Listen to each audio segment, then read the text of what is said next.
So I've been listening to an awful lot of you. You've been putting your comments down, especially from the 4 videos that I did on the book, The Man, the Place, and the Sources. This is number 38, number 39, number 40, and 41 in the most recent series, confronting the origins of Islam, the historical origins. And many of you are saying, is there any way you can encapsulate all of those 4 into one video? And I said, yeah, it's an awful lot of material. When you stop and think, an hour for each one of those, 4 hours long, people will go to sleep. However, about 11 days ago, almost coming up to 2 weeks ago, I was in California, and Jack Hibbs, who is the pastor of Calvary Chapel Chino Hills, asked me to do a talk, a Wednesday evening talk. I was there for a conference, and I stayed along for Wednesday.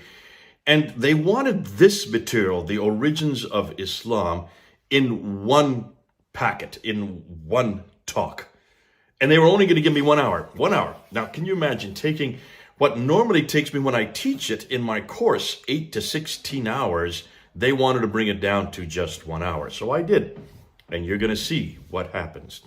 So what I would say, and I'll say this to you like I did then, just put your pens down. Don't try to take notes. Don't try to keep up with me. I'm going to say that again at the beginning of this next talk. Just go ahead and listen. I want you to listen, and then I'm going to do a conclusion of it at the end of this. It's going to be fast, very quick. And let's see if it makes an impact on you in just one video, all of these areas, these 4 major areas that we are confronting Islam. Right, let's go back to Calvary Chapel Chino Hills in California about 11 to 12 days ago. I'm going to do something that's unique. I don't think it's ever been done before. I'm going to be shutting down Muhammad tonight and the Qur'an tonight and Mecca. And I'm going to do it all 3 tonight using only evidence from the 7th century. From the century where this man lived, from the century where this book supposedly was revealed, and from the century where this city existed. So bear with me, that's an awful lot to shut down, and I've got to do it in 1 hour. So I'm going to ask that you don't look at me. I want you to look at the screens, because we're going to zip through this material. Put your pens down. You're not going to keep up. Stop talking to your neighbors. They'll probably be looking up here instead. And afterwards, because of the fact that it's going to take a whole hour and probably a little bit more to do this, I want to hear what your questions are, but I can't do it from here. So we're going to shut down the meeting, and then I'm going to come back out here in the front. And if any of you have questions you want to throw at me, please do. So let's get right into the historical critique of Islam. A quick overview, emphasis on quick. So let's head on. What am I going to do? I'm going to look at 4 areas. I'm going to look at the problem with the sources, then I'm going to hit Mecca, go from there to Muhammad, and then from there to the Quran. We're going to end with the Quran because it's by far the most damaging material. Much of what I'm going to be introducing tonight, most of you have never seen before. And if you have, well, great, God bless you, because then you'll probably understand a little bit. But most of you, this will be new. What are the claims that the Muslims make concerning the standard Islamic narrative, S-I-N? Isn't that great? Sin. We're going to shut down sin tonight. The standard Islamic narrative are their traditions. This is what every Muslim needs to know. Though every Muslim, whether they are radical or nominal or liberal, how they walk, talk, eat, drink, sleep is dependent on those traditions, on the standard Islamic narrative. Now, they all believe, every Muslim would believe that Muhammad was the last and greatest prophet, born in Mecca in 570, died in Medina in 632, modeled Islam as a paradigm for the whole world, and received the Quran as his final revelation. Therefore, the Quran is his revelation, sent down between 610 and 632. It is the greatest, the only perfectly preserved revelation according to Islam, the final revelation, and it corrects everything that has gone before. Therefore, Islam, naturally, they would say, is their final religion based on Muhammad's life and saying, that's the Sunnah, and on the Quran's teachings. Conclusion? Well, obviously, they're dependent on 3 things: the book, the man, and the place. And that's what we're going to confront tonight: the book, the man, and the place. The book, the Quran, the man, Muhammad, and the place, Mecca. Since all 3 are foundational to Islam, without one of them, the others 2 fall. We should investigate all three, and we're going to do that tonight. But in the 7th century, and in the central part of Arabia, the Hijaz, where Mecca and Medina are placed. To do that, we need to start with the sources. Where are we going to go? Where did all these stories come from? Everything we know about Muhammad, everything we know about Mecca, everything we know about the book itself has to come from a source. Now, let's go and look at that source, because this will underline why there's a problem with everything else tonight. Now, to be that, I want you to look at this map. Here's a map of the Middle East, of Arabia. According to the standard Islamic narrative, Muhammad's empire encompassed that brown area. So look at the brown area. That's what existed in Islam up until 632 when he died. Then what they tell us is the Rashidun period came into existence. That's Abu Bakr, Umar, Uthman, and Ali. The next 4 caliphs, they encompass that orange area. So there is the expansion moving out. And then you have the Umayyad dynasty, which is the first real big caliphate, according to them. That's the purple area. I don't care too much about the purple area tonight. I want to look at the brown and the orange area, okay? That's the area I want to look at. So from Tripoli in the west all the way to Afghanistan in the east, from Turkey in the north down to Yemen in the south. Bear with me, let's go to it. Now here's what they say. This is their narrative. This is not my narrative. They say that Muhammad was born in 570. The Qur'an was revealed beginning in 610. He then moves up and goes up from Mecca all the way up to Jerusalem, goes up to the 7 heavens, meets Allah, comes down, meets Moses, and finds out that he's to pray 50 times. Moses says, get it down. So he bounces back and forth between the 7th and the 5th heaven and gets it from 50 down to 30, down to 20, down to 10, down to 5 prayers. So that happens in 621. He then moves out of Mecca, moves up to Medina in 622, comes and takes over Mecca and defeats Mecca in 633, and then dies in 632. So that's the life of Muhammad according to their traditions. Once he dies, Abu Bakr takes over for 2 years. He dies peacefully. And then comes Umar, who takes over for 10 years. He does not die peacefully. He is killed. And then, of course, Uthman takes over, and he lasts for about 12 years before he is killed. But while he is there as the caliph, the Qur'an is finalized. So the Qur'an, the book we're going to look at tonight, was created. This book that I have in my hands right here is from Uthman. That's what every Muslim will tell you. And then when he is killed, Ali takes over, and he only lasts about 5 years before he is defeated there at the Battle of Siffin by Muawiyah. So, conclusion, Islam was fully formed in the Hijaz by 661. That's what they say. Do you all believe that? We'll say yes for now, okay? In about an hour, you can say no. But for now, let's just say yes. Go with me. Now, here's the question. Everything I've just told you, how in the world and where do you get it from? Well, you would hope that it comes from people that were actually living at that time, right? And from people who are actually living there, right? Eyewitnesses, like we have with Jesus. Matthew, he was an eyewitness. John, he was an eyewitness. You would hope the same thing would work with Islam. Well, let's go and see what we find. In order to know who Muhammad was, everything that we happened, everything that I've just showed you, we need to go back to the sources for all these stories. Now, Muhammad dies in 632. The first source we get are what we know is his biography, known as the Sirah. So who wrote the biography? Somebody who knew Muhammad, right? No.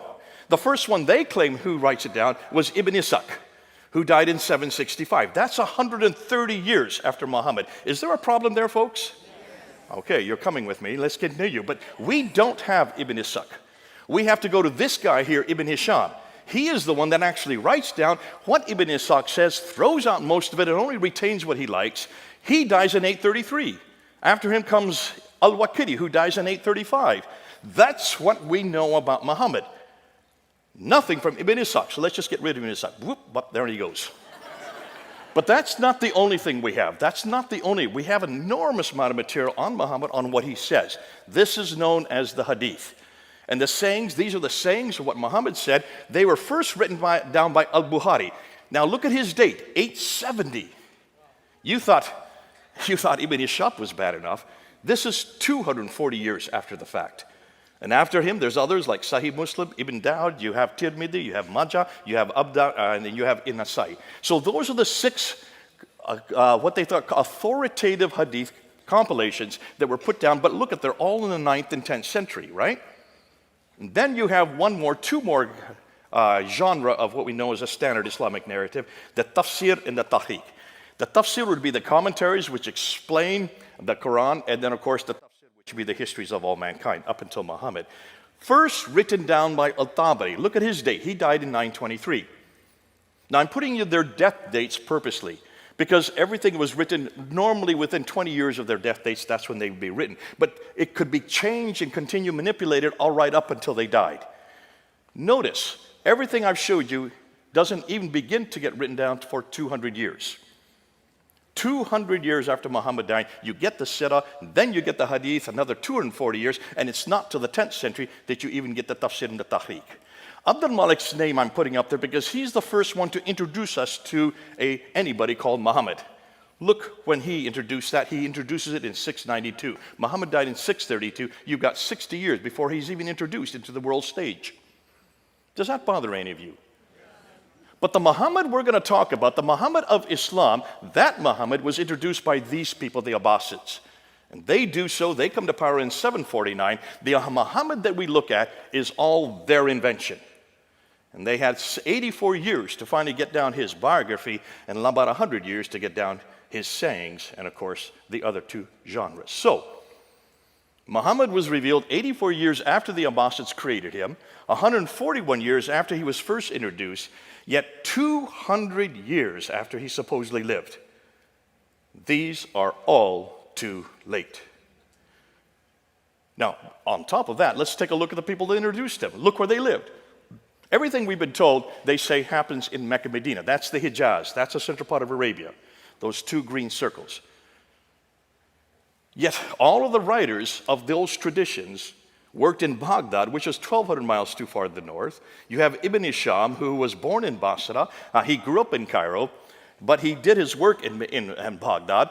Cairo is over 990 miles from Mecca. Basra is 1,200 miles from Mecca. You have Al-Bukhari, who writes the Hadith. He is from Bukhara, which is Uzbekistan. That's 2,600 miles away. Al-Tabari, who wrote the Tafsir and the Tahqiq. He comes from Tabaristan, northern Iran. That's 1,700 miles away. None of the traditional writers lived or worked in Mecca or Medina. They were all too far to the north of Mecca and came from the west and east of Baghdad. All of these northern areas is where the Abbasids originated from. Are you starting to get the picture? There's a problem here.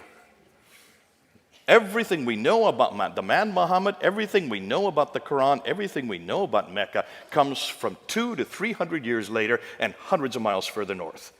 Too late and too far away. Okay, so you say, well, the same happens in Christianity. We've got the same problem. Do we?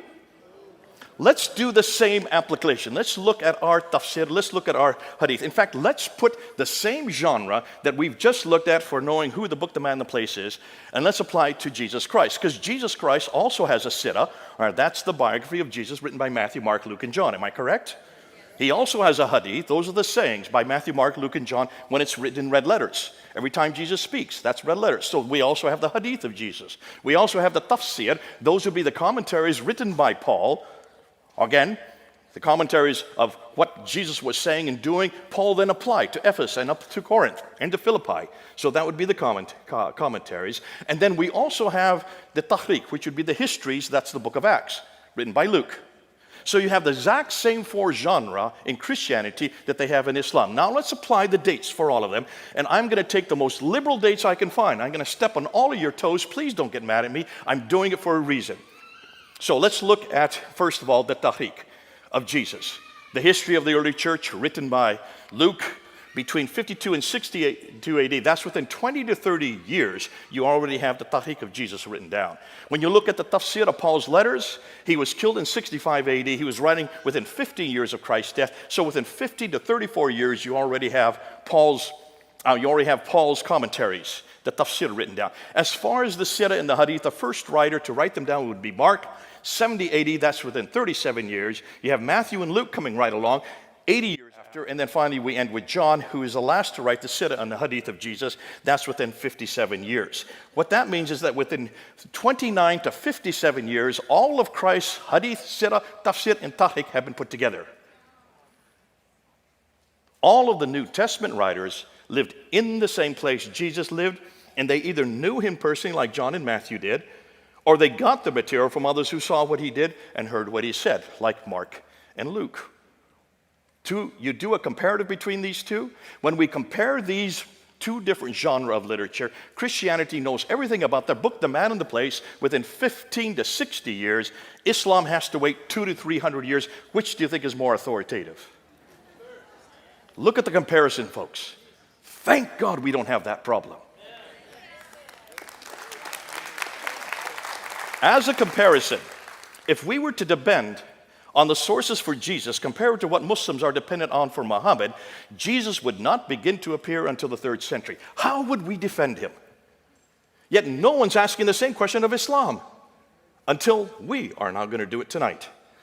So I'm going to make it one step further. Remember, I just got done telling you that Ibn Hisham wrote the Sirah of Jesus and he died in 833, and that's 200 years after the fact. You heard me say that, right? I lied. We have nothing from Ibn Hisham. Nothing has been written that was written by this man in the 9th century. So where did this book, this is the book you all have to read. If any of you do any study on Muhammad, you have to read The Life of Muhammad written by Alfred Guillaume. This is the standard work that everybody has to go to. Where do you think it comes from? It doesn't come from Ibn Hisham. It comes from this gentleman right here, Heinrich Ferdinand Wüstenfeld, a German scholar, an Arabist living in the 1800s, who for 2 years between 1858 and 1860 went to 4 different German cities, this is in Europe, to different schools and certainly different libraries, and he just started putting together everything he could find on this man named Muhammad. Put it together in that 2-year period and published it in 1860. That is the biography that all of you have to read, because that was taken by Alfred Guillaume, then translated first into French and then into English. Everything we know about Muhammad comes from that German scholar, and it's only 160 years old. The man who Muslims are dependent on to know who their prophet is or what he did is an elderly German linguist who wrote Muhammad's story 160 years ago, thus over 1,000 years too late. Can you imagine how they're going to defend this? If there's any Muslims here, how will you defend your prophet now? Looking how late everything is concerning what he did there in supposedly the 7th century. You can see then the dilemma for scholars today. Their conclusions are Islam as we know it did not exist in the 7th century, but evolved over a period of 200 to 300 years. The Qur'an probably was not revealed to one man in 22 years, like Muslims tell us, but likely evolved over a period of 50 to 100 years. The conclusion, the history of Islam, at least from the time of the Caliph Abdul Malik, 685 to 705 and before, is a later fabrication. A later fabrication. Now, if that were the case, the problem is, well, what are we going to do? How is it? You can see what their concern is. They said, well, where do we need to go? Well, I would suggest let's go back to the 7th century. Since we can't trust the 9th and 10th century for what Muhammad was doing or what the Quran was in the 9th and 10th century, let's go back to the century Muhammad lived. Let's go back to the century if Mecca existed. And let's go back to the century that book was written. So let's start with Mecca. Why do I want to start with Mecca? You'll see why. Mecca is enormously important. Remember, Islam is dependent on 3 legs. You take out one of the legs, the other 2 collapse. So if you start with the book, the man, and the place for the 3 legs, if you start to confront Mecca, it starts to teeter. Once you shut down Mecca, everything else collapses. Because if there is no Mecca, then it doesn't matter who Muhammad is or what the name is or where you find him, he's not in Mecca. Right? And if he's not in Mecca, then what Muhammad are we talking about? And it doesn't matter what Quran we're looking at, it's not from Mecca. If it's not from Mecca, bingo, then you got a different Quran. So let's shut down Mecca first. Let's begin with Mecca and let's see what we can find. Now this is what they claim. According to the traditions, according to the standard Islamic narrative, Mecca is where Adam and Eve are thrown down to. In chapter 7, verse 24 in the Quran, they're thrown out of the Garden of Eden down to Mecca. So obviously this is the oldest city in history, right? You have to have people to have a city. And there's no one before Adam and Eve. So it's obviously the oldest city in history. It's where Abraham lived according to chapter 21 of the Quran, verse 51 to 71. That's 1900 BC. Therefore, it had to have existed then. Sorry, let's go back. It's also the center of trade, north, south, east, and west. So it should be one of the best known and best documented places in history. Now, it's also, according to the Quran, the center of history. But here's the problem. Open up the Qur'an and see if you can find that word Mecca in it. You'll only find it one time, in chapter 48, verse 24. So it's not a book, it's not a place that's referred to very often, except for once. It's the place of the prophet. So let's look and see what it says about the place of the prophet in the Quran. Well, that's the mother of all settlements, according to chapter 6. It's where Adam and Eve were cast to, according to chapter 7. It's where Abraham lived, according to chapter 21. It's where Muhammad was born. And it was also where Mecca became the center of the Qibla, the direction of prayer, according to chapter 2. Now, the above imply people have lived there from the very beginning. Yet the only reference we can find is chapter 48, 24. If it's such an important place, why is there only one reference? If you look at the traditions, which are written much later, they're written in the 9th and 10th century, Mecca now does exist. That's not a problem. But take a look at where it places it. Notice what the traditions say. This place of the prophet, which is Mecca, is in a valley and has a parallel valley. It has a stream. It has ruins of a pillar of salt right outside it. It has fields and trees and grass and fruit and clay and loam and olive trees. Folks, that looks like it's pretty verdant. Am I correct? Lots of vegetation, lots of water. Look at Mecca. There's no streams. There's none of these in Mecca, and there never has been. Historically, it's never had water. So obviously, whatever the traditions are referring to, it's not the Mecca we know today. When you look and unpack the Quran, and you look at it, you will notice that an awful lot of it refers to geographical locations, 65 geographical references, but only 9 places are named. And over again, it refers to these people from Ad. 23 times these people from Ad, that's the biblical Uz. 24 times the people from Thamud, that would be the Nabateans. That's 7 times the people from Midian, they're the Midianites. But take a look at the map and see where they're all placed. They're up in Jordan. Mecca is at the very bottom of the map. Do you see it down there? There's 600 miles. If this prophet were having daily contact with these people from Ad, Thamud, and Midian, he'd have to have a helicopter or a jet to get up and back in 1,200 miles in just one day. They didn't have helicopters back then. Can you see a problem, folks? Obviously, whoever this prophet is who's having this relationship with all these people either had to live up there or this is nothing more than fiction. When we look at the prophets, prophet after prophet, Adam and Eve, Seth, Ishmael, Noah, Hud, Saleh, Queen of Sheba, Daniel, they were all buried in Mecca. Over almost 300 prophets are buried in Mecca. Now, when they're buried in a kneeling position so that they continue to be preserved in that kneeling position. If that were the case, then they still should be there today. Am I correct? So look at all the enormous amount of building that's going on around Mecca. That building that you see there, that tower, is the 4th highest building in the world. When you look at it, you will notice all the buildings around it. You have to have huge foundations in order to build something that high. As they're building these foundations, they should have come across one prophet. They haven't found one, suggesting that none of these prophets were buried there.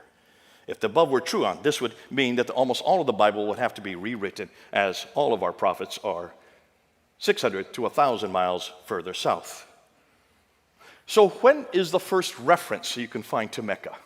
It comes from the Apocalypse of Pseudo-Methodius Continuato Byzantia Arabica, 741 A.D. Muhammad died in 632, if he even lived.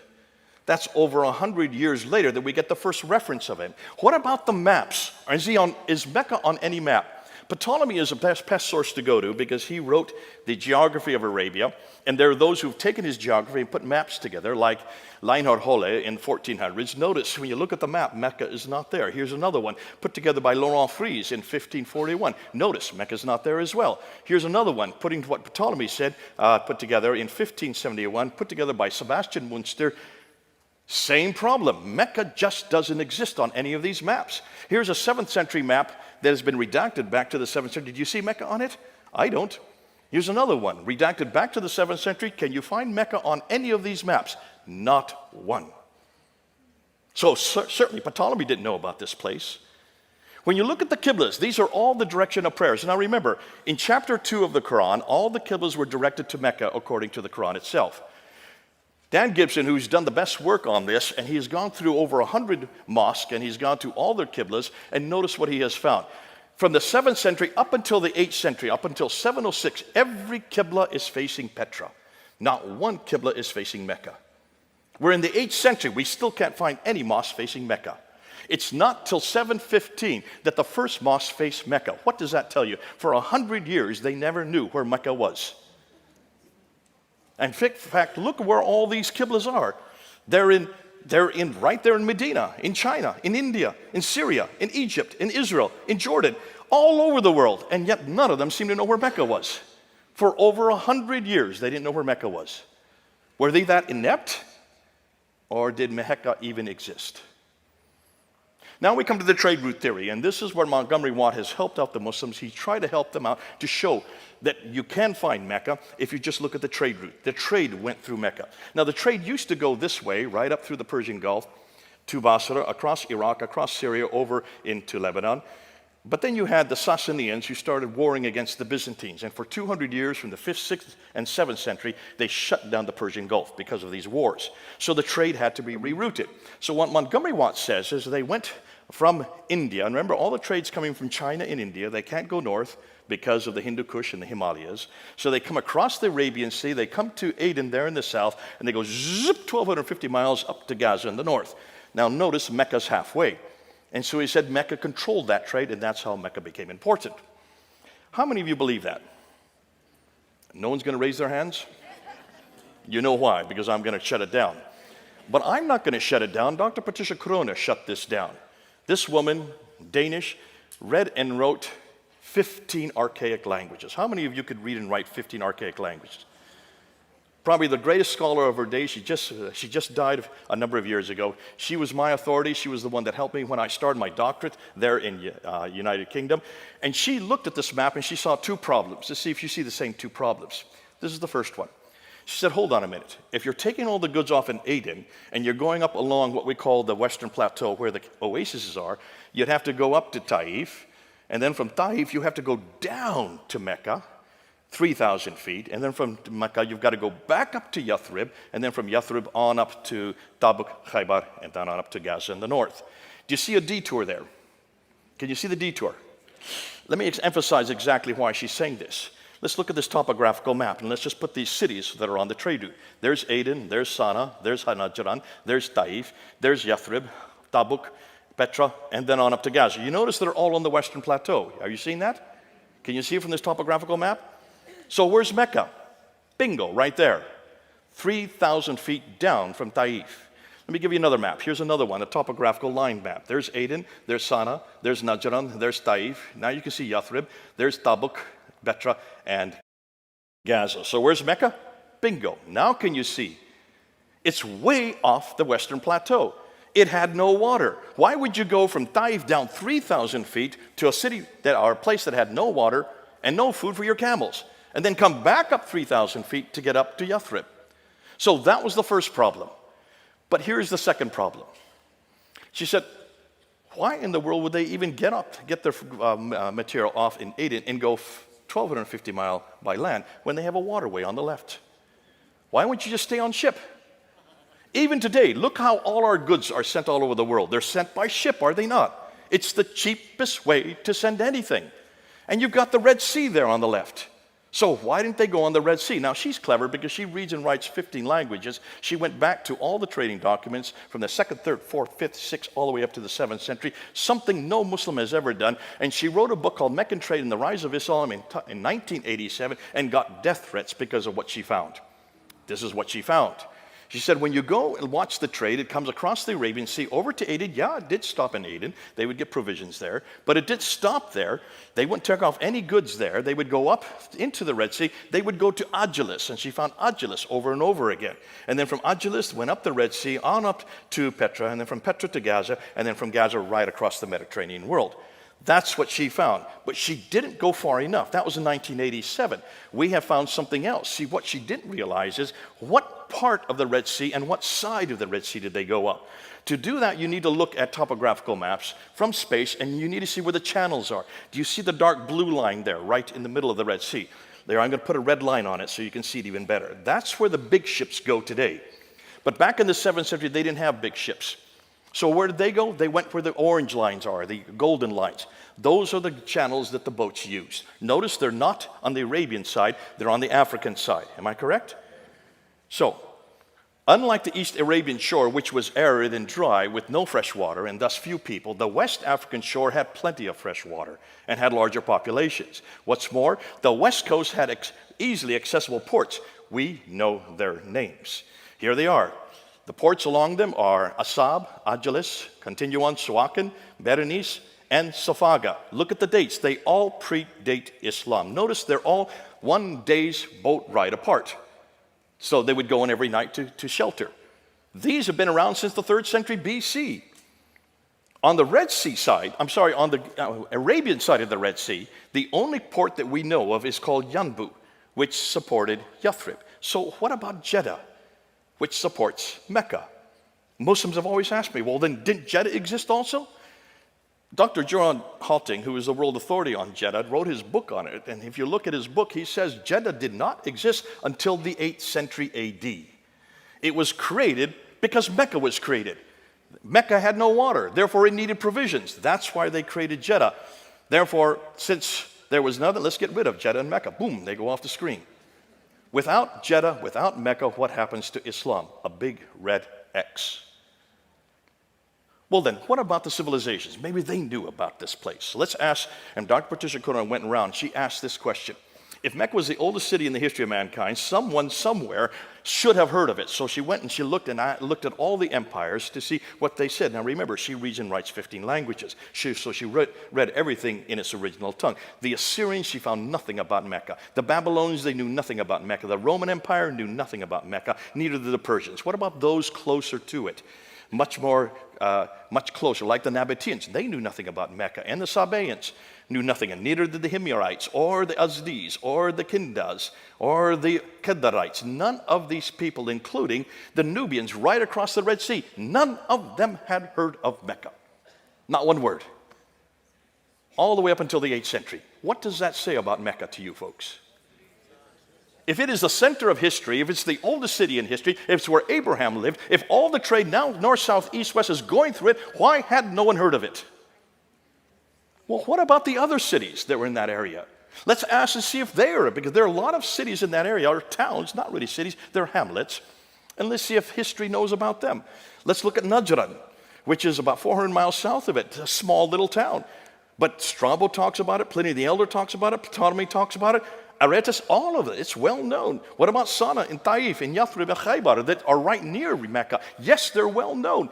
The Greeks talk about it from the 6th century BC, they refer to these places. Mamre, Pliny has a whole book written on the history of it. Petra, Zukowski has written an entire book on the history of Petra.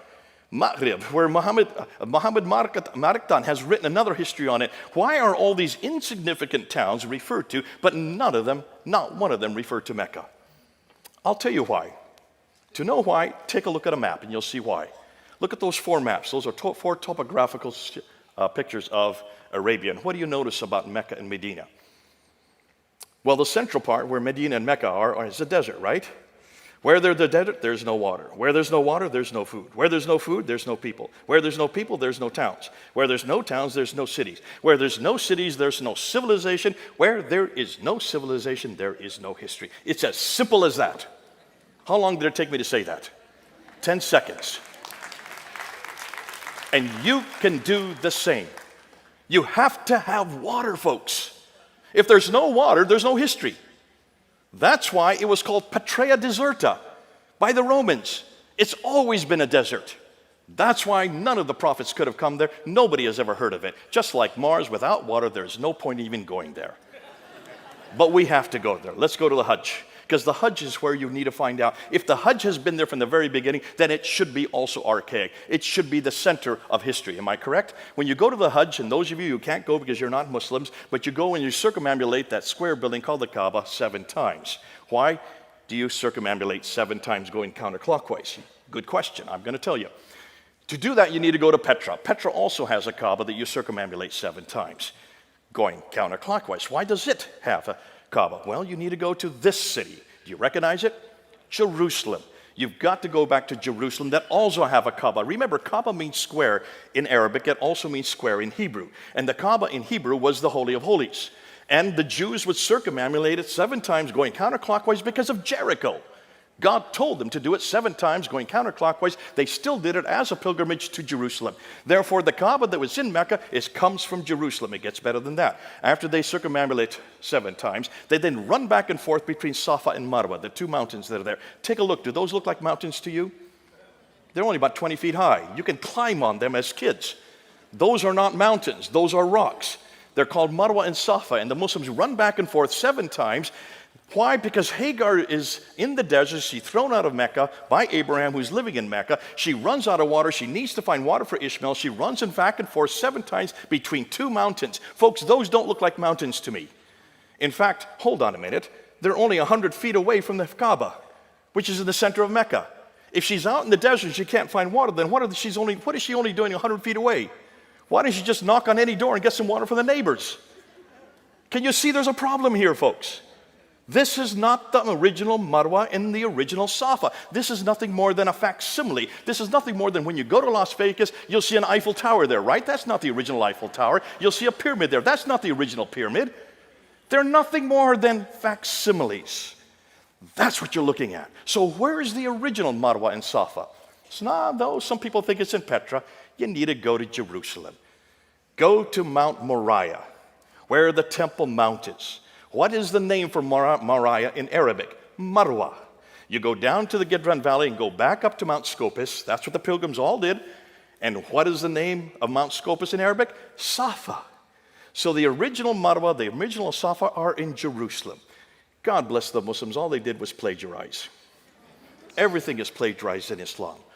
When you look at the Hajj, you can see that the Kaaba is plagiarized. You can see that the Safa and Marwa are plagiarized. You can see that the hill of Arafat, I don't have time to get into it, that's plagiarized. You can see the Jamarats where they throw 49 stones. Why 49? Because it's a multiplication of 7, which is the holy number in Judaism. They've just plagiarized from the Christians. You look at the Zamzam well, that is the same thing, the same word that is used for the well there in Siloam, the pool of Siloam in Jerusalem. And then we get to the black stone. Thank God this is not plagiarized. What in the world is the black stone doing there? On the eastern corner of the Kaaba. Every Muslim, as they circumambulate, they kiss the stone so that they get their sins forgiven. Who can forgive sins but God? This is idolatry, folks. And it's at the very seat of Islam. The very center of Islam is based on idolatry. If Muslims say God is one, then what's that stone doing there? That does not come from Jerusalem. To understand that, I'm not going to go into it because I see I'm running out of time. I need to keep going. Look and go up on Pfander films. We've got all of it up there. We're now unpacking all of this material so you can see it. So can you see? No one could find Mecca place in the Qur'an. Crone pretty much debunked the trade route theory. Gibson debunked the Qiblas. Crone also debunked, she not only debunked that, but she also debunked the maps, and then we debunked the trade route going through the Red Sea, and then of course the 5 stages of the Hajj. Though Mecca has existed since Adam and Eve in Surah chapter 7 verse 24, there is no evidence of it anywhere until 741. And everything we now find in Mecca, we could find previously in Petra, and now even earlier in Jerusalem. You ready for Muhammad? What do we know about Muhammad? Well, last and greatest prophet according to Islam, modeled Islam for the world, received the Quran, has a final revelation. Everything we know about him we can find in the Sirah of Ibn Sham, but as I now said, it looks like that comes from a German scholar named Wustenfeld. And the Hadith of Bukhari, we don't have anything from al-Bukhari until the 11th century. And the 8 of his 9 volumes don't appear to the 16th century. The same problem we're having with the Quran, we'll get to that in just a bit. Now, is he referred to in the 7th century in the time period he supposed lives? If he did exist, someone should have known about him, right? Or said something about him. So what we need to do, let's start with the coins. Because the coins, if there's any caliph coming to power, the first thing a caliph will do, or a king will do, will mint coins with his name on it, his image on it, and also what denomination he belongs to, what religion he belongs to, and the date of the coin, right? That's what they all do in those ancient days because they didn't have newspapers, they didn't have TV, they didn't have radio. They knew that everybody would touch coins. So let's see where the mints are. According to Islam, everything that the caliphs did was in Medina, which is in the south there in Hijaz. But when you look at the mints, notice where all the mints are. The mints are all up there in Syria, Jordan, and Israel today.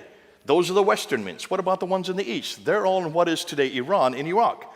There are no mints whatsoever where they're supposed to be. All the coins were minted too far north. Did I not say that earlier, too far north? What's interesting is when you look at the coins themselves, the conclusion is none of these mints were in the Hijaz.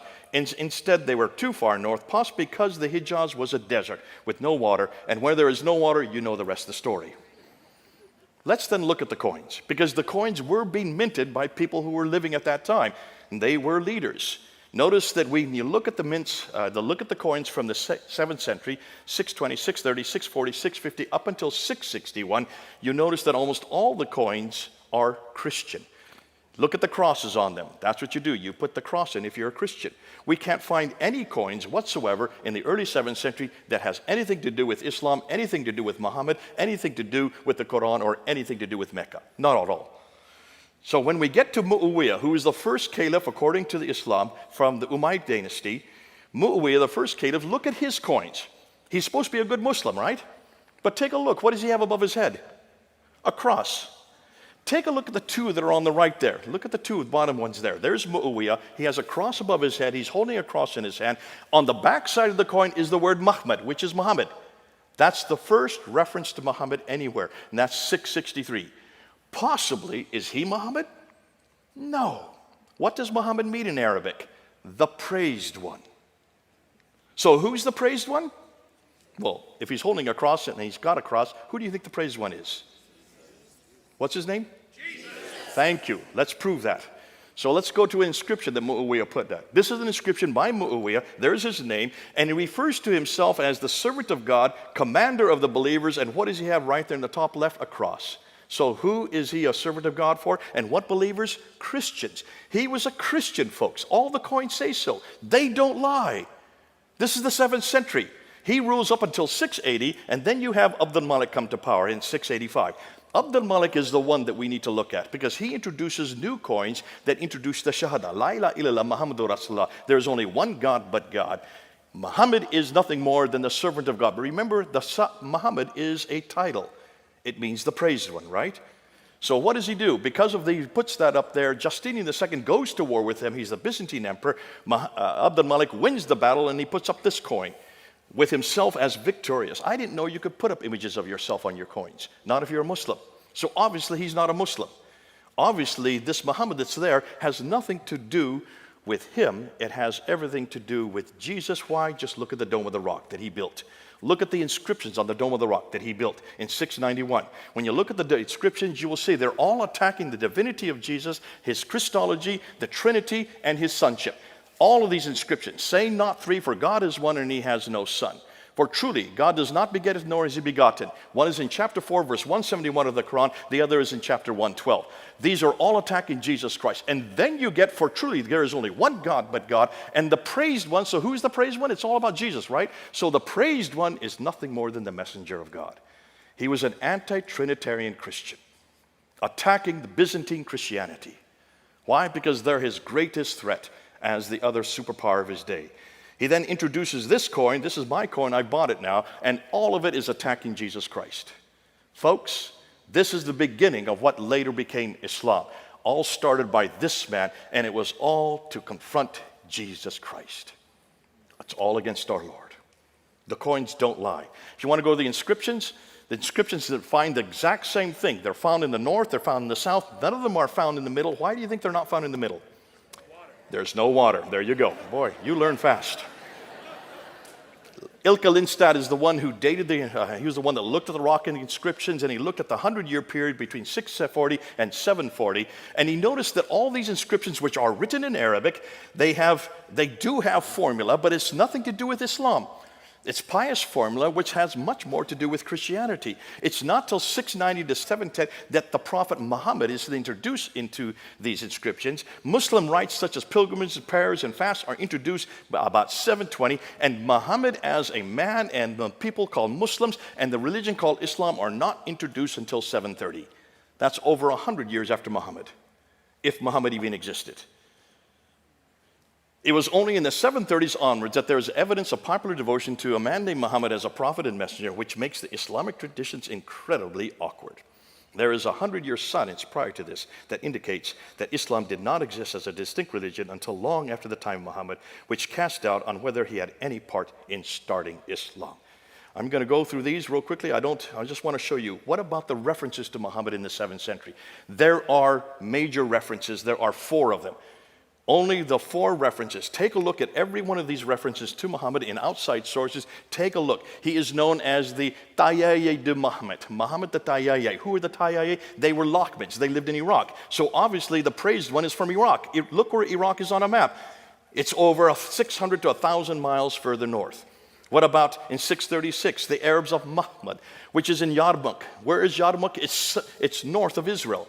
So obviously, this is way too far north. Muhammad never went to Israel. I don't remember him ever being to Iraq. 660, Sabaeus talks about the Ishmaelite called Mahmed, who was aligned with 12,000 Israelites. First of all, that's not historical. There were no 12,000 Israelites who were going to war against the Byzantines. That never existed. So obviously, this is fraudulent. But nonetheless, look and see where this is. This is way up in Damascus. So that Muhammad, I don't recall Muhammad ever being that far north. And then you have John Bar Benkei in 690 talking about a teacher and leader of the Arabs who obviously was named Muhammad. Who is this referring to? Look and see who the Arabs were. They were all Christians, but they were not Trinitarian Christians at this time. It's really John of Damascus who really identifies and sees for the first time the Muhammad we're starting to come across. And he does refer to it, talks about Muhammad, who comes with his ludicrous doctrines, comes with 4 books. The book called The Cow, which is now Surah 2, the book called Women, which is Surah 4, the book called The Table, which is Surah 5, and the book called The Camel, which is Surah Nothing. There is no camel surah in the Quran. So obviously, whatever John of Damascus is, it's not the Quran we know today. And the Quran is much bigger than just 3 surahs. There's 114 of them in the Quran. So obviously, this means that there was no Quran that early. Every reference to Muhammad in the 7th century places him in Gaza, Jerusalem, Damascus, or Hira, which are all situated too far north and probably refer to another Muhammad, the praised one. Now we get to the Quran, and this is where it really gets really delicious. This is the best material, folks. Sit back. If you want to go to the toilet, you can do, but you'll miss everything. So let's go ahead. What do the Muslims claim about the Quran? Number 1, it's uncreated. It's right there in the Quran itself in chapter 85, verse 22. Therefore, it has never been had any chance that any human could have any control over it. It was sent down to Muhammad between 610 and 632. That's what they claim. It was completed by Uthman in 652. That's why this book in my hand right here is from Uthman, they say. And then number 4, the Quran is unchanged in the last 1,400 years. Not one word, not one letter has changed. Have you heard Muslims say this? Every Muslim says those 4 things. Just memorize those 4 words. Uncreated, sent down, completed, unchanged. That's all you need to know. I'll come back to it. I'm going to shut down those 4, but I'm going to show you something even better about those 4. Hold on. So what do Christians claim about the Bible? Is the Bible uncreated? No, of course it's created. We know who wrote it. We even know the authors. We put their names on most of the books. The Bible was not sent down. It was inspired by God, but not sent down through an angel.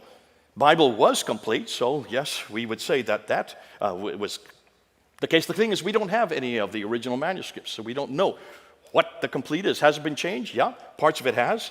We know where they've been changed. We know even what we even put. We're very transparent. We put in right where the verses that have been added or there have been scribal errors have been taken away. So we know that. We're very clear about that. And we're only talking about 40 verses out of over 6,000 verses. So tonight, I'm not going to shut down uncreated or sent down because I'm not there. I'm going to shut down complete and unchanged, those 2. That's what I want to look at. So what I want to look for is one Quran manuscript from the 7th century that's complete, 114 surahs, that is unchanged. And this is what I've asked Muslims all over the world. I've debated over 100 debates that I've done with Muslims, and this is what I always ask. Show me one manuscript of your Quran from the 7th century that's unchanged, just like the Quran I have in my hand here. Where do we go to find out about the Quran? We have to go to Sahih Bukhari. Remember I told him that he died in 870, so he's the one that tells us how the Quran was put together. Now this is what he says. He says, Muhammad died in 632. It had not been written down. It finally got written down in its final form at the time of Uthman in 652, the 3rd caliph. He then sent 5 copies to 5 different cities, Mecca, Medina, Basra, Kufa, and Damascus. And those then became the canonized Quran for the whole world. In 652. The problem is almost immediately another Quran supplants the one in Damascus written by Ubay ibn Ka'b. It had 116 surahs. That's 2 more than are in the Quran today. Another was written in Baghdad, written by Ibn Masud. It had 110 surahs. That's a 4 less than what is in the Quran today. Another was written by Ibn Musa, 114 surahs. It had so many differences. According to Arthur Jeffrey, who's done the work on this, if you just look at those manuscripts and you compare it with the Quran today, there are about 15,000 differences. You've got a problem. So how could there have been one Quran? There were at least 5 Qurans from the 7th century from Mecca, Medina, Basra, Kufa, and Damascus. We cannot find one of them. Now, one of those Qur'ans exists today. Folks, we're only talking about 1,400 years ago. As Christians, we have the Sinaiticus, the Alexandrinus, we have the Vaticanus. These are from the 3rd and 4th century. That's 200 to 300 years before the Quran. Why can we reproduce our entire Bible? We have 365 manuscripts of the New Testament before the 7th century. Why can't they come up with one Quran from the 7th century? That's my question. They are the ones that claim it, not me. Where are these 5 manuscripts? Look at those cities. They've always been controlled by Islam for the last 1,400 years. So how could they have lost it? Rather inept, wouldn't you say? So, before we get into the manuscripts, I want to look at the Qira'at. These are the readings. This has probably done the most devastating material that's just come out in the last few years. These are the original manuscripts. Now, I say original means these are the earliest manuscripts. You notice when you read them, you can all read the Arabic. You notice you can't. Why can't you read that? Because in order to be an reader Arabic, you need to have dots and vowels, right? There are no dots and vowels on that. You need that. Why? Because those manuscripts, the Samarkand and the Sana, those ones had 16 letters. But you can't read it today unless you have vowels to help you out, or dots. Today there are 28 letters. So obviously another 12 letters were added. Why? Because of the dots. Now there are 6 letters that don't require dot, like the aleph, the kaf, the lam, the mim, the nu, ha, and the waw. The other 22 all require dots. What am I talking about? Well, take a look at one smiley face. One smiley face is usually the root of most letters in Arabic. If you put 1 dot up, you have a na. 2 dots above, you have a ta. 3 dots above, you have a tha. 1 dot below, you have a ba. 2 dots below would have a ya. Na, ta, tha, ba, ya. 5 dots were added in the 8th century, not in the 7th century. Now I can read it, but that didn't exist in the 7th century. Not in those manuscripts you just saw. Hold on, what about dialectical differences? You need to have 3 vowels to have dialectical differences. So you need to have a dama, which is the u sound. You need to have a kasra, which is the e sound. And you need to have a fatha, which is the a sound. Those were only added in the late 8th century and the early 9th century. So you've got a problem here. Because suddenly you have Abdul Malik who comes to power and he wants to create a Quran because he's now introducing a prophet. A prophet has to have a book. So what do? You have to borrow right, left, and center. But the problem is you're borrowing in Arabic and you don't have any Arabic that has dots and vowels. So you decide to write your Quran with your dots in it and you call it Hafs. You decide to write you're supposed to be a male, but let's say pretend you're male today, and you call it Warsh. And you decide to write your Qurans and you put your dots and vowels wherever you want to. You live in Kufa, you live in Cairo, you live in Damascus, and you put your own dots wherever you want to, and you put your dots where you want to. Suddenly we have 4 different Qurans, right? In 4 different cities. Well, that starts to proliferate. Until the 10th century, there were 700 different Qurans. Did you hear me? 700 different Qurans. According to this man who did his doctoral thesis, he's now head of the Islamic department at Harvard University.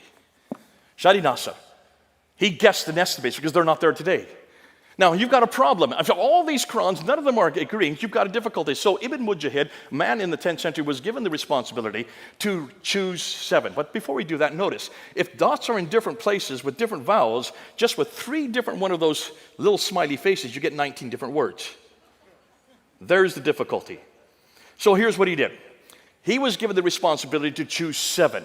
And these are the first 7 he chose. Nafi from Medina, Ibn Kathir from Mecca, Abu Amr from Basra, Ibn Amir from Damascus, Asim from Kufa, Hamza from Kufa, and Al-Iskasai from Kufa. Notice that 3 of them are from Kufa, 1 from Damascus, the other one is from Basra, and the other 2 are from Arabia. Look at the dates. What do you notice about the dates of every one of those? Look at the death dates. Every one of them either died between 736 and 805. That means 8th and 9th century. Did any of these men know Muhammad? Did they even live in the same century as Muhammad? So how could they have come from Muhammad? These are the 7 that every Muslim will swear came from Muhammad. But no one's bothered to look at their dates. I am the one that put the dates up there. You've got to put the dates together, folks. And this is where you're going to shut down every Muslim. They have no idea of these dates. Those are the first 7, but this book is not there. This is Hafs. This is the official book for the whole world today, memorized by 93% of all Muslims. Hafs an Asim. You see Asim's name up there, number 5? He is a disciple of Asim. So in 1194, 2 disciples were chosen from every one of the 7 to make 14, right? And that was chosen by Al-Shatibi in 1194. Now you have 7 plus 14. How many do you have? 21. Am I correct? I hope my math's right. That still isn't good enough. In the 15th century, in 429, another man named Al-Jazari chose another 9 to accumulate with another 21. So now you have 30 different Qur'ans. No two are alike. But you've been told there's only one Qur'an, right? And the one that was chosen by Saudi Arabia was the Hafs that you see there. Guess how many differences there are between Hafs and the other 29? 93,000. 93,000. This is the first time you're hearing this, right? I hope you people who are watching, you Muslims who are watching, you're listening to this. This is going to shut down your Quran for you. Who is the one that found this? Hatun Tash, my colleague. She's only 5'2". She's from Turkey. In London, she and I were on the ladder for 3 years there at Speaker's Corner every Sunday. She was the one that found these by accident because she went to Morocco, she went to Yemen, she went to Jordan, and she went into a bookstore and says, show me a Quran. And they said, well, which Quran are you talking about? She said, what do you mean, which Quran? They said, well, we have Qalun here, we have Hafs over here, we have Warsh over here, we have Kisai over here, we have Ibn Kathir. She said, well, give them all to me. So she brought them back to London, showed me them, and I looked at them and I said, oh man, I started laughing. I thought these were all destroyed in 1924. They were in Cairo and thrown into the Nile. Evidently not. There they are. She has found now 26 of them. She brought 26 of them down to Speaker's Corner. We held them up in 2016. We filmed it. It went all over the internet. This shut down the Quran in 2016. See the man that's there on the right, the tall man with the beard? His name is Muhammad Hijab. One of the most popular men on the internet. He has a following about anywhere from 500,000 to 1 million followers. He was there filming us. When he was doing that, he realized there was a problem. He quickly went outside the crowd and he yelled at all the people, come to me. Do not look at what they're showing you. Do not listen to what they're saying. I will explain everything to you. Obviously, he explained it pretty well. Why? Because 4 years later, he was shown these material. I'm not going to go into all of these. You can go into every one of them, but you can see the Hafs on the left, the Warsh on the right. In every case, it's completely different words. Just by changing the vowels, by changing the dots, you not only get different words, you get different meanings. You don't even get different meanings. You get different doctrines, you get different theologies, and you get different practices. It shuts down the Quran from being preserved. Obviously, these are all done by man. There's a problem there. And so he came to this man who's the leading authority there on the right, Yasser Qadi, there in Houston, and he said, I have a problem. I'm going to put my hand out here, and this is a blank piece of paper. Which Quran are you going to write on it? Which is the one that's eternal? Which is the one that was revealed to Muhammad? Tell me, which one of it? Remember, he was the one that told all the Muslims. He was going to explain it to them. Yasser Qadi says, we do not talk about this in public. This is the most difficult problem for Muslim scholars for the last 1,000 years.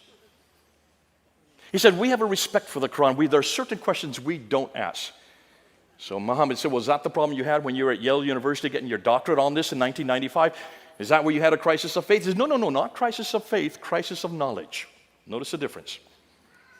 He said, in the West, the scholars have come leaps and bounds in the last 100 years. And they're looking at you, pointing to Muhammad Hijab in the East, they're looking at you like the emperor with no clothes. Why? Because your standard narrative has holes in it. What narrative? Standard Islamic narrative. S-I-N. Has holes in it. Well, we know sin has holes in it. But can you see what happened? This was only a 28 long, this is really a question that was happening. It was an interview for 28 minutes. He didn't know we were all watching this. He said, I never have talked about this for 25 years. I will never do a lecture on this. So Muhammad Hijab put his hand out a second time. He said, you've got to tell me which is the one that's eternal. Because the Quran says in chapter 85, 1 and 22, that this book is eternal. The Quran says in chapter 10, verse 15, and chapter 18, verse 27, that no man can change one word or even one letter. It says in the Quran, chapter 15, verse 9, that Allah protects his word. Which is the one? Yasser Qadi, after 28 minutes, finally had to give in. And he finally had to admit, they're all the Quran. All 30 of them. You take a little bit of Qalun, you take a little bit of Warsh, you take a little bit of Hafs, and you just mix them out, and that's the Quran we have today. I started clapping. I was watching this live. I said, Yasser Qadi, you have no idea. You've just now admitted that there are 93,000 differences. I'm going to show you these two right here. These are two of them right here. There's the Hafs, here's the Warsh. You can buy these on the internet. This is the one that is memorized by 93% of the world's population. This is memorized by 3% of the world's population. This is from Egypt. This one is from Kufa in Iraq. There are 5,000 different words between these two books. I'm holding them right here. This shuts down the Quran. Within 2 weeks, if you looked at their sites, there were hundreds of Muslims that said, we're leaving Islam because of what you have said. And our blood is going to be on your shoulders. They had to shut down those comments. Within 2 months, they had to take that video off of both their sites. But I've got it. David Wood has it. Hatun Tosh has it. And every June 8th of every year, we bring up that interview once over again and show the whole world. You cannot say that this comes from God. You cannot even say it comes from Muhammad. You can't even say it comes from Uthman. This has been changed and manipulated from the last 1,400 years. Now let's get to the manuscripts. Because the manuscripts we do have. Now, we have 8,500 Greek manuscripts, 10,000 Latin Vulgates, another 9,000 in 11 different languages. That's roughly 24,000 to 25,000 manuscripts of the New Testament alone. Am I correct? Just say yes. How many manuscripts do they have that are early? 6. You want to see them?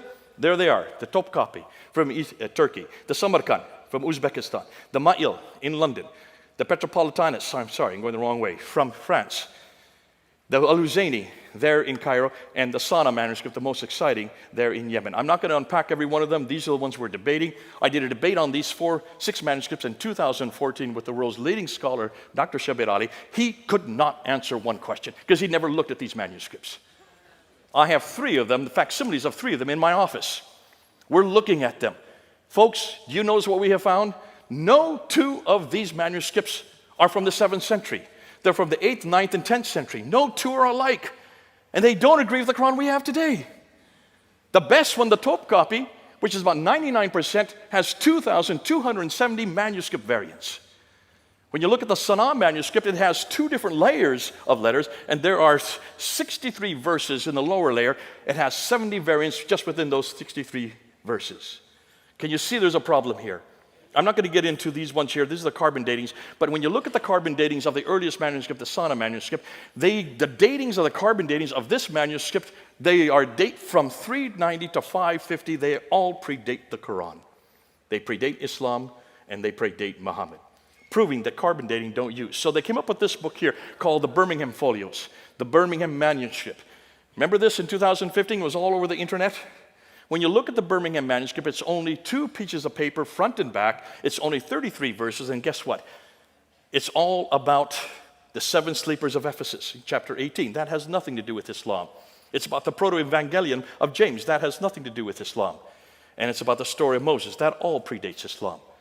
All of these are in Arabic, and they are nothing to do with Islam. So what's going on? Hold on. I want to introduce this guy here, Dr. Dan Brubaker. He was in our conference this last weekend. You should have come. This man has just shut the Quran down because of this book right here. You need to buy this book. Basically what he has done is he's taken the Muslims at their word, and he says, if there's no changes in the last 1,400 years, let's see if I can find changes.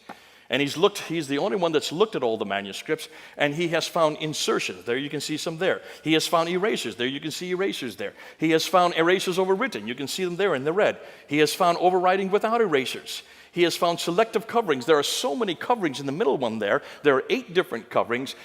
Every case when you see insertions, when you have overwriting, when you have any one of these references, these differences, what happens in every case, it brings it down to a standardization of the Hafs text.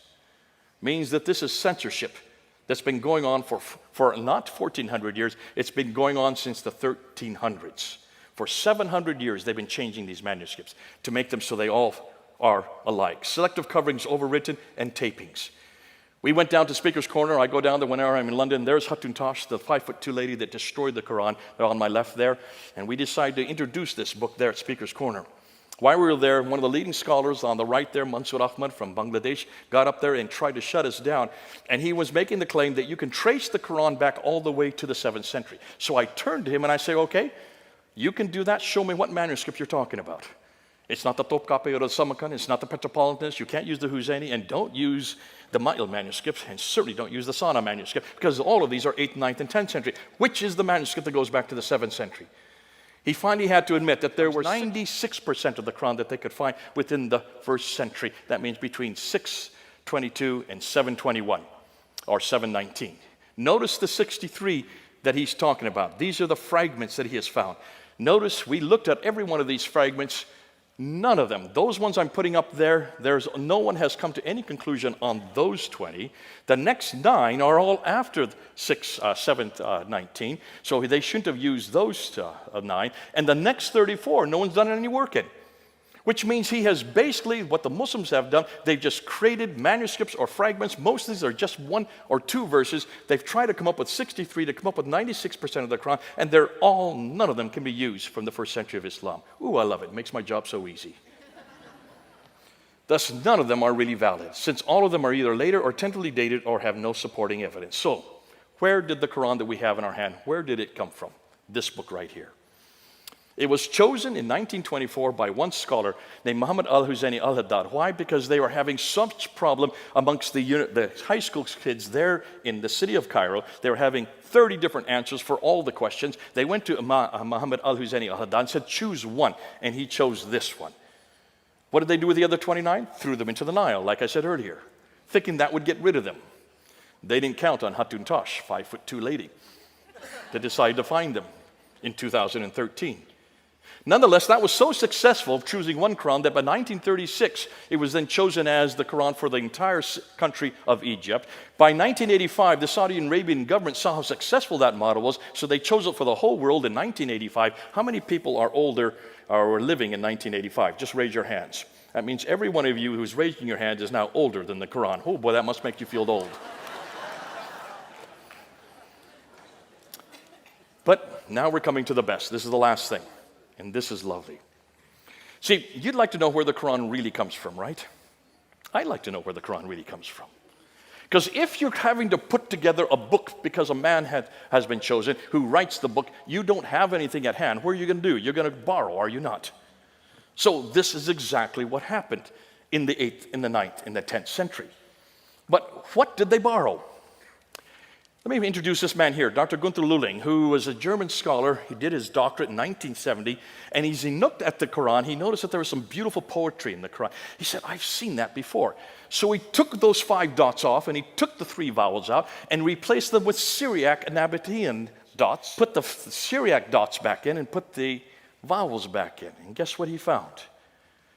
That these beautiful poetry were Christian hymns, written by Christians, about Jesus Christ. This was found in 1970. As a result of that, he was such an embarrassment for the academia there in Germany that though he received in his doctoral the Examen Opus, which is the highest grade you could get in Germany, which means that you should be given a professorship in any university of your choice, he was thrown out of academia and he went into obscurity for 30 years. Lived on welfare with his wife. I met him in 1998. I said, could I see your doctorate? I took it back to England and I got it from German and put it into English. Now remember, when he writes, one sentence is 400 words long. That's how the academics do it in Germany. We had to bring it down so people could manage it. We got it written in English. They would not publish it there in Germany, so that he had to get it published in India. But because of that, there you can see it right there. The challenge to Islam for Reformation. Don't read that. You should read the small print. He then was resurrected because it was all over the English-speaking world, and he died a happy man in 2014. Now, Dr. Christoph Luxemburg decided to go one step further. He's also a German, but that's not his real name, because he will be killed for what he has found. He decided to do what Gunther Lulling did, but he decided to look at the dark passages. 25% of the Quran no one understands. Not even the scholars understand it. 1/4 of the Quran, even the scholars don't understand. Did you know that? Can you understand the whole Bible? Certainly you can. When Jack Hibbs gets up here, does he open the Bible? Please say yes. Does he read it? Please say yes. Does he unpack it for you? And does he apply it to your lives? Why? Because you can understand every word of it. And you can understand it in English, right? Thank God for our Bible. But see, you can't do that with the Quran. You can't do that with the Quran. You can't understand these 25. So what are you going to do? Well, he decided to do what Gunther Lulling did, and he took and went to every one of those passages, And he went through 7 layers. I won't go and unpack each one of them. He went through 7 layers, taking off the vowels, taking off the dots, looking at the lexicons, looking and seeing if he could find any Arabic words. He couldn't find any there. So he went to Syriac, put the dots back in, put the vowels in, and he went to the lexicons in Syriac, and guess what he could find? He could reproduce all the 25%. All the dark passages he was able to reproduce. But what did he find? Once he took the Arab Quran and put it to its Aramaic roots, all the dark passages were Christian lectionaries, Christian homilies, and Christian hymns. Every lectionary, homily, hymn was about Jesus Christ.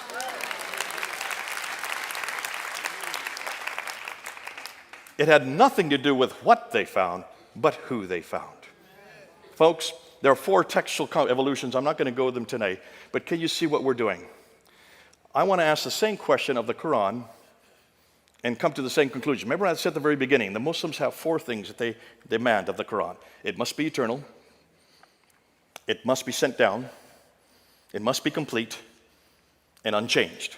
I think we shut that down tonight, have we not? And we would not say the same thing about our Word of God, the Bible.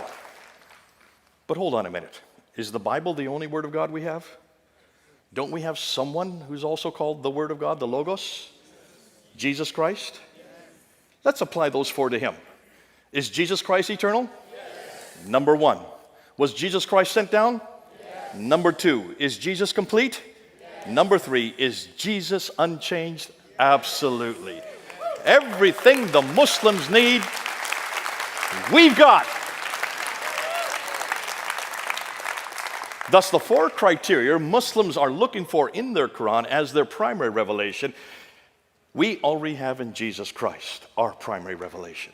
Folks, we need to bring them home to a much greater and a better revelation. And what's his name? Jesus. What's his name? Jesus. Oh, I love it. What a name. Let's pray. Our Heavenly Father, as we've gone and we've unpacked these 3 areas, we've looked at the book, the man, and the place. We've also looked at the sources. Lord, when we look at these and we realize just how hopeless and impractical Islam is, when we look and see that this is not a man who lived in the 7th century. Oh, there were many people called Muhammad, the praised one. Of course, possibly even you were called that when you were here. But Lord, when we look and see who he is and what has become of him and what they've put to, it's not a man I want to follow. When we look at the Quran and we see that there was no Quran in the 7th century, there was not even a city called Mecca. Lord, everything they're dependent on those 3 things, we've now just using 7th century, we have shut down. Lord, they still want to know you. They still want to believe in God. And they still want to be brought home. And Lord, we're the only ones that can do that. Lord, I want to bring them back to a better God, a bigger God, a better book, a bigger book, a better Jesus, a bigger Jesus. I want to bring them back to you because we're the only ones that have the antidote. Though we can shut it down, that's not in the reason. I don't want to shut down their man, God, and book. I want to bring them back to our man, God, and book. Lord, that's something we've got to do. The atheists can't do this. The humanists can't do this because all they give them is nihilism in response. I love these Muslims.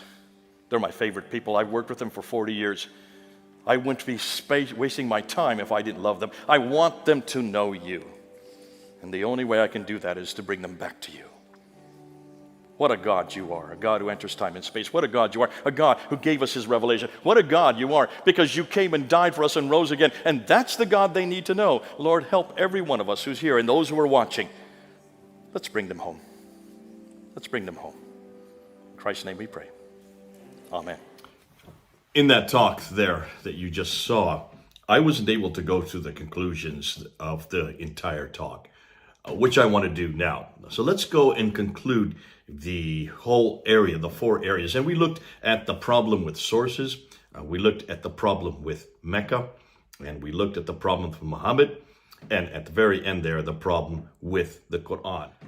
My remit in that talk, and it's the same one that I have here, was to investigate both Mecca, Muhammad, and the Quran.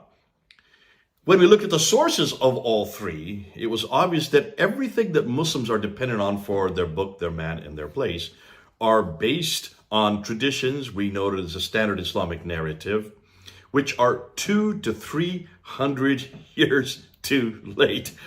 They were all from sources that were hundreds of miles away way up in Baghdad, hundreds of miles from people that live even further away, not from Mecca, Medina, and who never knew the Prophet himself. When we looked at Mecca specifically, we started that. It probably proves to be the biggest problem for Muslims. Why? Well, Mecca is a place you can look at today, and that's why we can go back to it, though we can't go there physically, but we can go back and look at its antecedents and any historical support we can find for it. The standard Islamic narrative refers to this place with much vegetation, that it existed before Adam and Eve. We see that in chapter 7, verse 24, that it had around 300 prophets that were buried there, yet we can't find them, despite all the new buildings that are being built there. In fact, we can't find any reference to it from what Dr. Patricia Corona was able to study until 741 AD. That's over 100 years after the time that Muhammad, supposedly, if he did live, had died. So, obviously, there's a problem here. We can't find it on any maps. So when we look at the geography of Ptolemy, it's not referred to anywhere in his geographical locations. All the different maps that were done in Europe supporting what Ptolemy had done in the 2nd century, it just did not exist. Dr. Patricia Corona debunked Montgomery Watt's trade route theory, showing that there were two major problems. One is you have to go a detour from Taif down 3,000 feet and go back up to, from Mecca back up to Yathrib 3,000 feet. And then secondly, the biggest problem was, why in the world would you use a land route when you have a sea route that goes right up the Red Sea?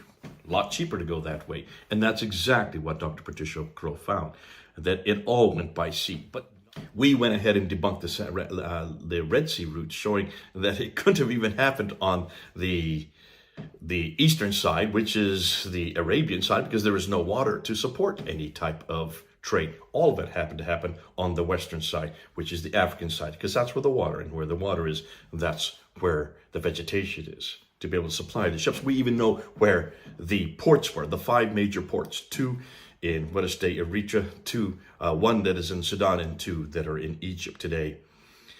All of the 7th century Qiblas, and this is what Dan Gibson did, all of the 7th century Qiblas are facing Petra up until 706 AD. That means up until the 8th century. It's not until 715 that we get the first Qibla, the direction of prayer for any mosque that is facing Mecca, suggesting that for 100 years they didn't know where Mecca was. They were not putting and gearing their mosques in that direction. If fascinating, when Dr. Patricia Corona looked at all the surrounding civilizations, the ones that were far away and the ones that were close by, none of them, not one of them, knew about this place called Mecca. And when we looked at the stages of the Hajj, we only looked really at 2 of them. When you look at all the 5 stages, you will see that they have antecedents, possibly from Petra, but more than likely from Jerusalem and further afield. When we looked at Muhammad, we looked at the coins, and we wanted to see the coins. Why? Because the coins don't disintegrate, they don't deteriorate, and the coins are great windows into that area, because they are always minted by the caliphs or the leaders, or whoever it is that is in authority in that area and that time. And they would always put their face, their image, their name, they would put where they were minted, and they would always put a icon of what religion they followed. And when you looked at all the coins from 620, 630, 640 up until 650, they were all Christians. There was no one called Muhammad on these coins, no caliph called Abu Bakr, Umar, Uthman, or Ali. We couldn't find any of their names on any of these coins. And there was nothing Islamic at all about these coins. Even when we got to Muawiyah in 661, who ruled from 661 to 680, all the coins that he had showed that he was a good Christian. He had crosses on his head, and he was holding a cross. Remember that one that we showed about Muhammad, the name Muhammad? But there's a cross right next to it, and there's also a cross on the head of Muawiyah. And who is that Muhammad? Obviously, that must have been Jesus Christ. And we can see that from the inscriptions on the Dome of the Rock that were then introduced at a later time. We looked at other inscriptions, and we noticed that when you look at the inscriptions, looking at Lindstad's research, there is nothing about Islam at all in the 7th century. It's not till the 8th century, about 720, 730, that you start to even get any notion of people who were in contradistinction to Christianity. And what's fascinating, even the names of Muhammad starts to appear as a prophet, possibly almost at the mid part of that century, then introduced as a full prophet by the Abbasids themselves, according to the inscriptions. Fascinating when we look at all the references to Muhammad that people have been able to find to try to shut down this whole debate. Every one of them are all referring to a person way too far in the north, or it refers to someone else who is known as the praised one. That's what Muhammad means in Arabic, the praised one. Looking at the Qur'an, and this is probably the most devastating material. The 6 earliest manuscripts prove that men created 6 different Qur'ans between the 7th and 9th century.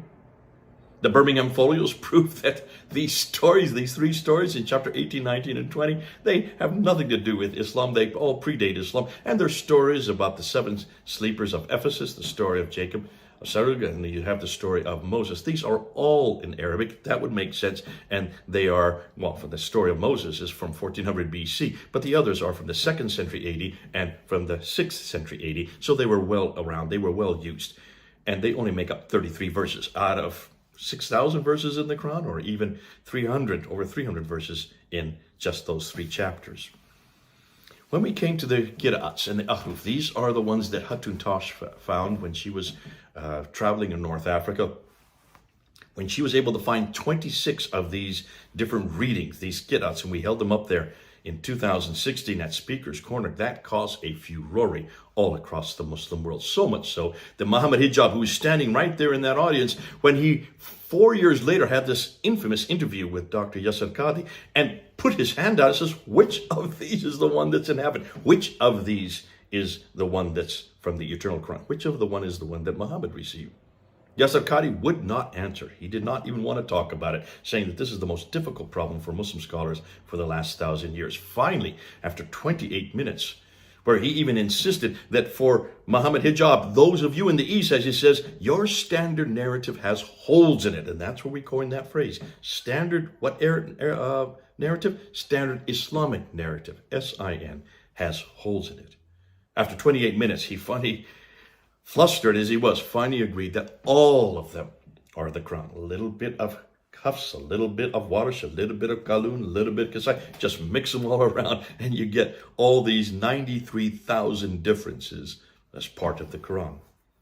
Enormous backlash because of that interview back in 2020, with hundreds of Muslims have now left Islam because they now realize the Quran cannot be preserved, was not preserved, and certainly not every letter and every word. Now, going into the Qira'at problems, remember they tried to get rid of them back in 1924 by dumping them into the Nile and preserving only one, the Hafs.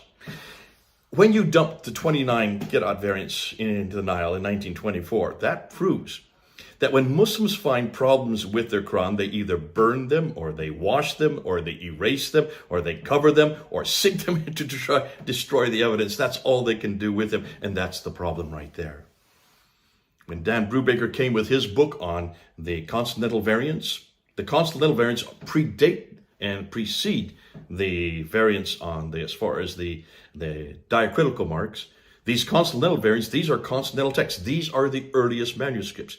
And he has found up to 4,000 of these consonantal differences which have been erased, decreted. Some of them have been written over, others have been taped over, proving that the Quran has been changed in the last 1,400 years. The 63 fragments employed to find just 96% of the Quran proves that they still cannot find a complete Quran for over 100 years. As their fragments are tentative, or they just have no sources. The Aramaic Proto-Quran proves that when we go back to the original text, we will find Jesus. And that's why it's so good. We need to get back to that original Quran. We need to take the Quran back to its original sources to go back to see what they have excised, what they have adulterated, what was usually permeated there. Obviously, you need to have an overview. What exactly is going on here? Well, between the 7th and 8th century, the Arabs, in order to have their own identity, remember, they are cousins to the Arab Christians and the Arab Jews, in order for them to have the same type of identity, because the Arab Christians and Jews, they had a prophetic line and they also had a scripture. The Arabs, from who are the Ishmaelites did not have a scripture, did not have a prophetic line, not through Ishmael, and certainly no prophets after that line who received any scriptures. What are you going to do? How do you create that identity? And remember, you're now the ones who now control all the way from Tripoli all the way to Afghanistan. You've got to have something that would be certainly alongside or equal to that for those who are under your control. The Byzantine Christians who are just to the northwest, you need to have something that is equal to them or even supersedes them. That's why they needed their own prophet, and that's why they needed their own book. But how are you going to do that? So what are you going to do? Well, you have to borrow right, left, and center. And you have to borrow from Christian sectarian writings, and you have to borrow from Jewish apocryphal writings, and you have to borrow from Zoroastrian writings and Ethiopic writings. But specifically for the best part of the Quran, you've got to go back to the Syriac writings, people like St. Ephraim from the 4th century, and borrow these beautiful poems that he wrote, and then take them and ameliorate them and put them into the Quran and adulterate them so that they say the message you want. And that's exactly what we're seeing happening between the 7th, 8th, and the 9th century. Obviously, by that time, you now have a book, then you've got to have a man. Well, the praised one is already well known, and so now you just take the praised one and make him the author of that book, or the receiver of that book. Not the author, because Muslims are very clear, he did not write it. How could he? He couldn't read or write. But you have to have that story. So what do? You need a backstory. So the Abbasids, who come to power in 749, 750, they decided to create the backstory. Ibn Ishaq is the first one that's given that job, it looks like. His wasn't good enough, because then they have to go to Ibn Hisham, 833. So you're talking about the early 9th century. And it's Ibn Hisham who is given that responsibility to write the story of this prophet. Now we find out that Ibn Hisham has nothing to do with that story. A guy named Wostenfeld in the 1800s, 1,000 years later, is the one that actually put it together so that we have it today. 1,000 years too late.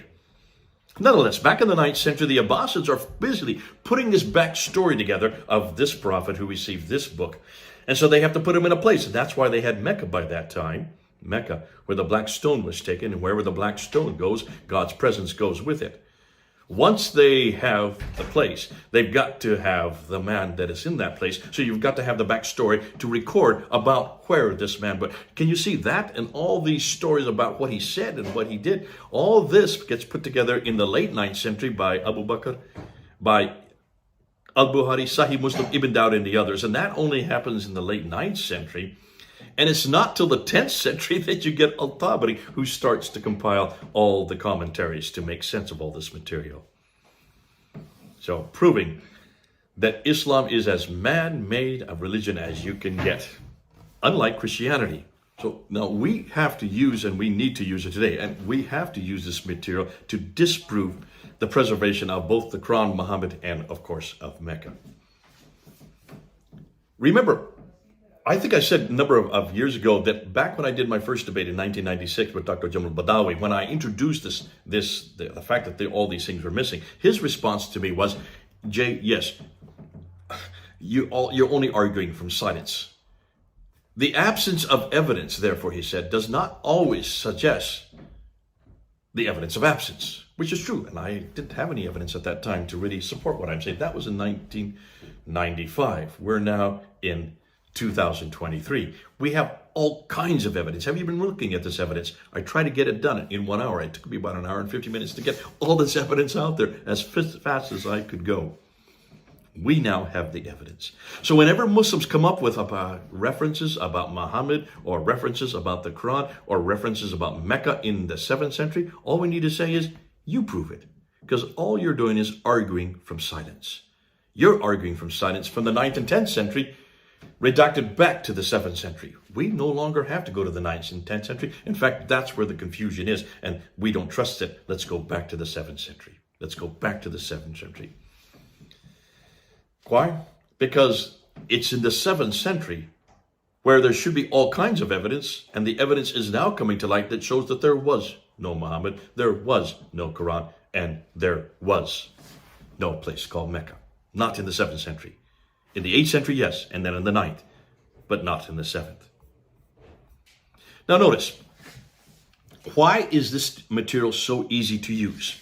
Well, I've been asking this, and even after I introduced this a number of days ago there in California, I've been asking people, why is this so easy for them to use? Because they want it, and they want me to go to Africa, they want me to go to Asia to introduce it, and I'll be doing that in the next few months coming up. The number one reason that they say it's so easy is because it's visual. Everything that I have been using has to do with pictures, or they have to do with coins, or they have to do with inscriptions, they have to do with manuscripts. This is visual. They have to do with timelines or maps. That anybody can use, and it's neutral. That means you can use it as well.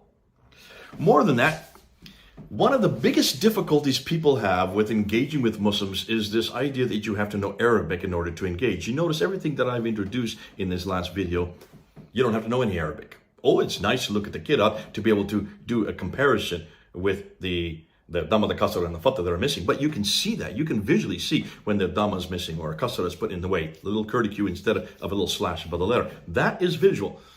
You don't have to know the word itself. You can just see that visually. And that's why you don't need to know Arabic in order to do this type of argument. More than that, everything that we're talking about is foundational to everything Muslims believe. They have to believe in Muhammad. They have to believe in the Qur'an. They have to believe within Mecca. If you take out one of them, the other two come cascading down, could just shatter. And without even all of three, but even if you take one of them, you have shut down Islam. The great thing about historical criticism, it is neutral. Therefore, anybody can use it. It's not Islamophobic. It's not hate speech. Have I said anything that's hateful in this talk? No.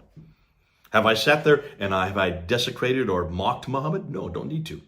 Have I done this to Muslims? No, I haven't, don't need to. Or to the Quran? No, I'm not mocking anybody. Don't need to. There's nothing hateful or Islamophobic about anything that I've said in the last hour and a half. That's why it is easy to use. Anybody can use it. And more than that, though everybody can use it, I really want only Christians to use it. I'll tell you why. When I left Speakers Corps back in 2017, the last person I left who said goodbye to me was an atheist who said, please don't leave. He said, we need you here. We want you to stay here. I said, well, why? You've been a thorn in my side for 10 years. Why would you want me to stay there? And he said, because you are actually answering the questions that we're asking. We're not asking you to tell us about what God has done to you, because he hasn't done that to us. What we're asking is much more basic. Basically, we're asking, is it true? And that's exactly what you're doing. You're using history to tell us that it is true. And this is the material we need to use. And I turned to him and I said, listen, I'm glad you enjoy this. I'm glad you want it, but please don't use it. This is not for you. Because you have nothing to replace it with. You're not interested in bringing people back to anything. You just want to destroy Islam and shut it down, and shut down Muhammad, shut down the Quran, and shut down Mecca. What do you have to replace it with? Nothing. But we do. And that's why this is really something that Christians must be engaged with. It's really our debate. It's really our material to use. Why? Because we have something to give Muslims. If we shut down Muhammad, we have Jesus Christ to give them. If we shut down the Quran, we have the New Testament, the gospel of Jesus Christ to give them. If we shut down Mecca, we can bring them back to Jerusalem. We are the only ones that have the antidote. We have the only ones that have the answer. We are the only ones that have a response. And the response is a better book. Taken from the Quran back to the Bible. Taken from Muhammad back to Jesus. Taken from Allah back to Yahweh. And take them from Mecca and back to Jerusalem. We want to bring them home. And that's exactly why we need to use this. And I'm talking to Christians now specifically. You need to use this material. We don't want to make Muslims atheists and humanists. We don't want to make Muslims nihilists. We want to bring them home to a better book, a better man, and a better place. God bless you. This is Jay. Over and out.